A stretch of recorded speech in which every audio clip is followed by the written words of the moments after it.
کتھے مہر علی کتھے تیری ثنا گستاخیاں کتھے جانڑیاں بک بک اتھرو روشن اکھیاں ویکھ حویلی کلی کوچ نصیر اساں جد کیتا پہ جاسی تھر تھلی کتھے مہر علی کتھے تیری ثنا گستاخ اکھیاں کتھے جاڑیاں۔ عارف باللہ باقی باللہ واقف اسرار حق پیر سید مہر علی شاہ کی شخصیت اور ان کی اسلامی دینی خدمات کو پورے عالم اسلام میں مانا جاتا ہے۔ اسلام آباد میں گولڑا شریف میں اس مزار مقدس میں آرام فرما ہیں۔ ان کا وصال 1937 میں ہوا۔ پیر مہر علی شاہ رحمۃ اللہ علیہ کے پہلو میں آپ کے مایانہ صاحبزادے پیر سید غلام محی الدین المعروف بابو جی رحمۃ اللہ علیہ کا مزار مقدس ہے۔ آپ کا وصال 1974 میں ہوا۔ بابو جی سرکار کے بعد آپ کے بڑے صاحبزادے سجادہ نشین سید غلام معین الدین گیلانی المعروف بڑے لالا جی نے اپنے دادا بزرگوار اور والد گرامی کی پیروی میں اسلامی اقدار کے مطابق رشد و ہدایت کا سلسلہ جاری رکھا۔ وہ واقف علم و عرفان، سچے عاشق رسول اور حمد و نعت و غزل گو شاعر بھی تھے۔ آپ کا وصال 1997 میں ہوا۔ پیر سید نصیر الدین نصیر گیلانی کو اپنے والد گرامی بڑے لالا جی رحمۃ اللہ علیہ کے وصال کے بعد سجادہ نشینی کی ذمہ داری ملی۔ پیر نصیر الدین نصیر نے بنیادی تعلیم اپنے دادا صاحب والد گرامی اور درگاہ گولڑا شریف میں حاصل کی اور علم و عرفان کے علوم سے بہرہور ہوئے۔ آپ کی ذات ایک مکمل درگاہ تھی۔ آپ علم و عرفان کے جید عالم، شہرۂ آفاق نعت گو شاعر، سچے عاشق رسول، ممتاز روحانی پیشوا تھے جو آسمان پر رشد و ہدایت پر آفتاب و مہتاب بن کر چمکے۔ ان کی مذہبی، روحانی، ملی، علمی، ادبی خدمات ناقابل فراموش ہیں۔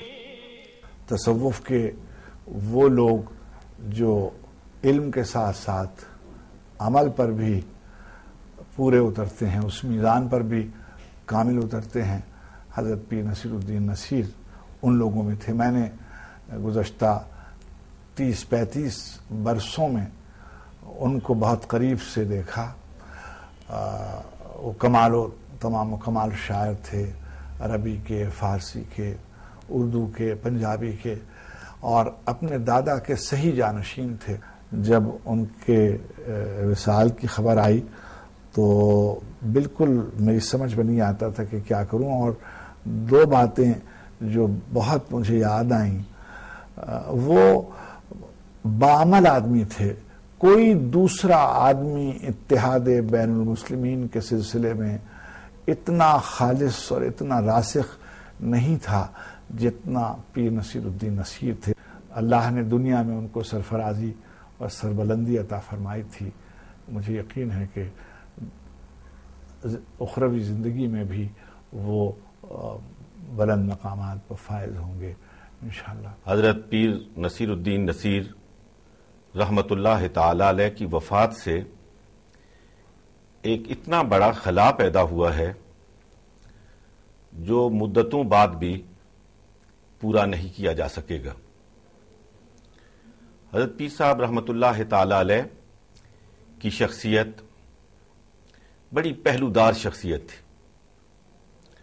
وہ گولڑا شریف کی عظیم خانقاہ کے ایک چشم و چراغ تھے، لیکن اس کے ساتھ ساتھ وہ ایک بلند پایا شاعر تھے۔ میرا پیر صاحب رحمت اللہ تعالی علیہ کے ساتھ تعلق کم و بیش 30 سال پر محیط ہے۔ اس دوران میں نے انہیں بہت قریب سے دیکھا ہے۔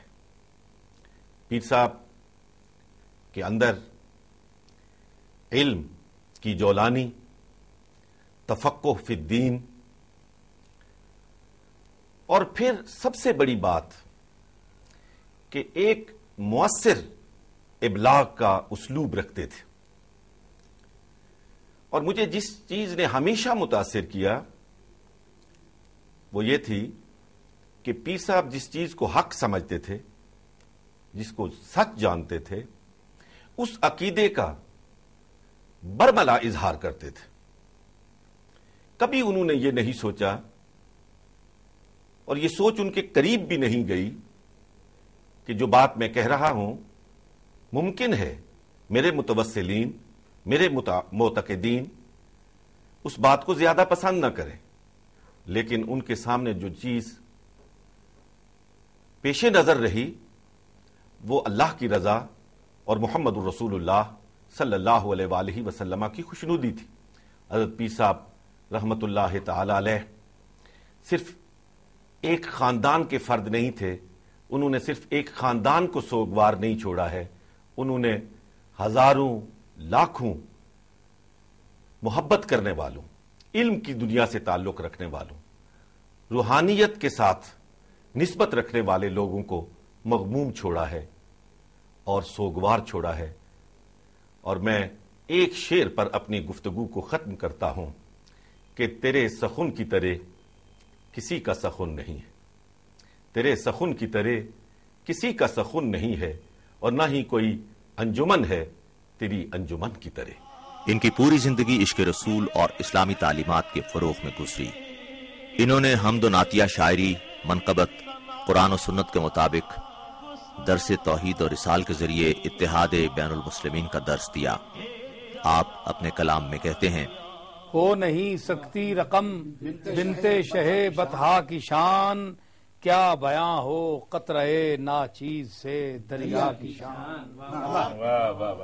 فاطمہ ماں ہے اسی مرد جری کی اے نصیر، لشکر جرار پر حاوی تھی جس تنہا کی شان. آپ کو تمام مکاتب فکر اپنا رہنما مانتے تھے. اس صدی میں جو شخصیت ملت اسلامیہ کو میسر ہوئی وہ ہیں حضرت والا مرتبت پیر نصیر الدین نصیر گولوی رحمۃ اللہ تعالی علیہ. ان کی کتابیں، ان کی جو اشاعت دین کے لیے جو خدمات ہیں، وہ چند انگشت شمار ہی لوگ ایسے ہوں گے جو اس صف میں کھڑے ہوں. بیک وقت ان کی شخصیت میں خانقاہی نظام کا پورا نور موجود تھا، سادات گانے کا نور موجود تھا. وہ عالم بھی تھے، شاعر بھی تھے، فلسفی بھی تھے، اور ایک ٹاپ کلاس کے معلم بھی تھے. یہ صفاتیں مجتمع کرنا کسی آدمی، یہ بہت مشکل بات ہے. اور اس دور میں جب کہ طوفان آیا ہے، انہوں نے اتحاد بین المسلمین اور جتنی بھی اسلام کی کاز کو نقصان پہنچانے تحریکات ہیں ان کے خلاف ہمیشہ علم جہاد بلند رکھا. حضرت پیر صاحب رحمۃ اللہ علیہ کی تاریخ ساز شخصیت اس چھوٹی سی مختصر سی عمر میں اتنا کام انہوں نے کیا ہے کہ پوری امت مسلمہ کے لیے ہمیشہ وہ فخر کا باعث رہے گی. وہ اپنی طفولیت سے آغاز جوانی تک اور عنفوان شباب سے دائمی واپس نہ لوٹ کے آنے والے وصل کے پس منظر میں جا کے محو آرام ہونے تک